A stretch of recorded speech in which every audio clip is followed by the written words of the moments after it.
जिस स्थान पर गौ माता को बांधा गया हो और गाय अपने बछड़े को, बच्चिया को जन्म देती हो, उस स्थान पर उसकी मिट्टी, उसकी मृदा, उस जगह की रज, जब मकान का मुहूर्त होता है, दुकान खोली जाती है, दुकान बनाई जाती है, दुकान में कोई अग्नि का प्रवेश हो, उससे पहले जहां पर गाय ने अपने बछड़े को जन्म दिया हो, बच्चे को जन्म दिया हो, उस स्थान की मिट्टी उस भूमि पर लेपन कर दी जाए तो जिंदगी में कभी संपदा की कमी नहीं हो सकती। ये दूसरी मृदा स्कंद पुराण वर्णन करती है, धेनु मानस वर्णन करती। दूसरी गीता प्रेस गोरखपुर का गो अंक वर्णन करता है, जहां पर गौ माता बंदी हो, जहां पर गौ माता नित्य स्मरण करती हो और गाय के बच्चों का जन्म होता हो, और वो भी देसी गाय, देसी बच्चों को जन्म दे, विदेशी नहीं, जर्सी नहीं, हो देसी बछड़ा हो, देसी ही गाय।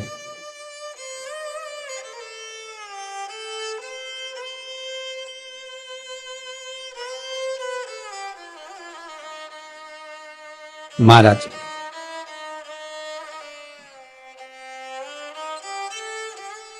जहां पर गौ माता बंधती हो, गाय अपने बछड़े को जन्म देती हो, गाय अपने बच्चिया को जन्म देती हो, उस जगह की मिट्टी बड़ी प्रबल होती है, बड़ी प्रखर।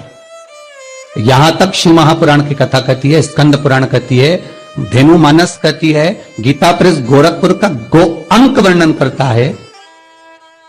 महाराज गौ माता के खुर, गौ माता के चरण जहां पर नित्य प्रति पढ़ते हो, नित्य प्रति पढ़ रहे हो, ताकि आप अपडेटेड रहें हमारे हर एक वीडियो से। चरण पड़ने पर गौ माता के खुर में से गोलोचनी निकलती है। हमारे वो गोलोचनी सफेद कलर की होती है, उसको आप ऐसे पटक देंगे तो बिल्कुल ऐसा लगेगा जैसे लकड़ी है, पर वही गोलोचनी को आप दूध में डाल देंगे तो चलना चालू कर देती है। उसको कहते हैं गोलोचनी। गो अंक में वर्णन है इसका, स्कंद पुराण में इसका वर्णन।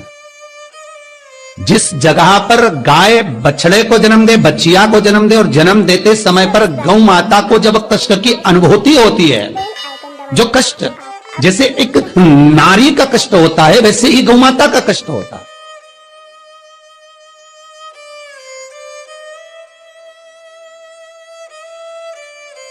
और वो कष्ट के समय पर खुर में से गौलोचनी गौ माता के कष्ट को हरने के लिए प्रकट होती है।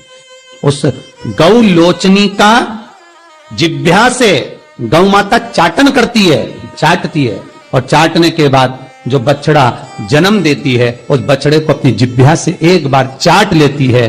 दुनिया में केवल एक गौ माता का बछड़ा ही ऐसा है कि वो गौलोचनी की जिह्वा से चाटने के बाद बछड़ा तुरंत उठ के खड़ा हो जाता है। दुनिया में एक शेर भी अपने बच्चे को जन्म दे, एक चीता भी अपने बच्चे को जन्म दे, भैंस भी अपने बच्चे को जन्म दे, एक कुत्ता भी अपने बच्चे को जन्म दे, दुनिया में कोई अपने बच्चे को जन्म देगा तो बच्चे को उठने में, संभलने में समय लगता है। पर दुनिया में केवल एक गौ माता ऐसी है कि गौ माता अपने बच्चे को जब जन्म देती है, जन्म देने के कुछ देर बाद जब वो गौ लोचनी की जिह्वा से चाट लेती है, बच्चा उठकर खड़ा हो जाता है। दुनिया में केवल एक गौ माता है। गौ लोचनी ढूंढो, हम ये नहीं कहते कि तुम गौ माता के पांव में ढूंढना प्रारंभ कर दो, आप तो मत ढूंढो। गौ लोचनी जहां गिरी है उस रज का भी बड़ा महत्व है, अर्थात गाय ने जहां बछड़े को जन्म दिया उस भूमि पर गौलोचनी पड़ी है, और वो गौलोचनी हमारे जीवन का सुख का अनुभव करा देती है। वो गौलोचनी हमारे जीवन का आनंद का अनुभव करा देती है। इसलिए शास्त्र कहता है कि नई दुकान बन रही हो, नया मकान बन रहा हो, महाराज नई कोई प्रॉपर्टी आपने खरीदी है और उसमें कोई व्यापार चालू करना चाहते हो, तो पहले गाय जहां पर बछड़ा बच्चिया को जन्म दिया हो, भले पहले दिया हो, पर जमीन तो वही है, रस तो वही है, वहां की मिट्टी का लेपन करने से वो सुख, वो आनंद, वो संपदा बढ़ जाती है। यहां तक शिव महापुराण की कथा कहती है, स्कंद पुराण यहां तक कहती है कि मान लो कोई नया मकान आप बना रहे हो और वास्तु वाले को दिखा कर बनाया है, तो भी उसमें कोई कमी अगर रह गई, क्योंकि आज वास्तु वाला नहीं बोलेगा तो 15 दिन बाद दूसरे वास्तु वाले को दिखाओगे, वो कह देगा इसमें ये गलती है, तीसरे वास्तु वाले को लगा वो कह देगा वो गलती है, और जिस वास्तु वाले से मकान बन रहा है वो तो क्या मैंने बढ़िया सब देख के बताया बनाया, एक एक वास्तु के हिसाब से बनाया, तुमने भले वास्तु के हिसाब से बनाया, तुमने भले वास्तु के हिसाब से बनाया, पर चैनल वास्तु जितने वास्तु वालों को बुलाओगे वो कुछ ना कुछ ऐब उसमें निकाल ही देंगे, ये पक्का वीडियो से निकालेंगे। तुम किसी को पत्रिका दिखाने चले जाओ, किसी को अपना हाथ दिखाने चले जाओ, तुम किसी से नक पूछने चले जाओ, तुम किसी वास्तुशास्त्री के पास चले जाओ, जब तक वो उसमें थोड़ा बहुत ऐब नहीं निकाले तो क्या मतलब कि उनकी राजनीति जो विद्या उसमें निकालना तो पड़ेगा ना। रहे हमारे हर एक वीडियो से। थोड़ा बहुत भय तो उत्पन्न करना पड़ेगा ना। पर शिव महापुराण कहती है कि शंकर के पास आने के बाद कोई भय की बात होना ही नहीं चाहिए, कुछ भी नहीं। सब्सक्राइब करें क्या दुख, क्या तकलीफ, क्या कष्ट, अगर शंकर का अनुमोदन कर रहे हो, शिव का स्मरण कर रहे हो, तो फिर सोचना नहीं है, जो होगा शंकर करेगा वो होगा। अगर किसी व्यक्ति को चर्म रोग हो गया, कुष्ठ रोग हो गया, चमड़ी सफेद पड़ गई, रोग समाप्त नहीं हो रहा, बढ़ते जा रहा है, औषधियां आपने बहुत कर ली, तो 3 जगह की मिट्टी आपको फल प्रदान करेगी। पहला सूर्य कुंड की मिट्टी, स्कंद पुराण सूर्य कुंड कहां पर है, तो कहा दतिया और झांसी के बीच में सूर्य कुंड निवास करता है। उस सूर्य कुंड की मिट्टी को लाकर जिस व्यक्ति को कुष्ठ रोग हो गया हो, शरीर की चमड़ी सफेद पड़ गई हो, स्कंद पुराण कहती है सूर्य कुंड की मृदा लगा लेने से 5 से 7 दिन में रोग समाप्त होने लगता है महाराज। पर सूर्य को सर्वाधिक प्रियता क्या,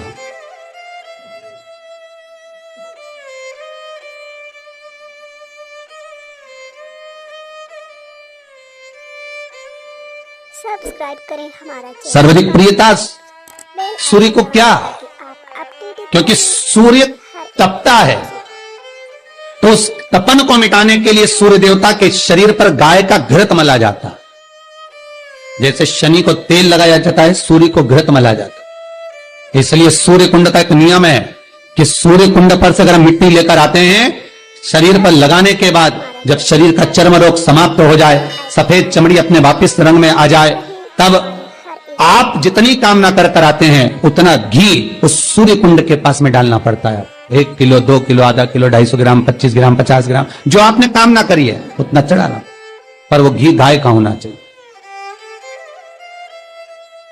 और उस घी का प्रयोग कोई नहीं कर सकता। इसलिए आज भी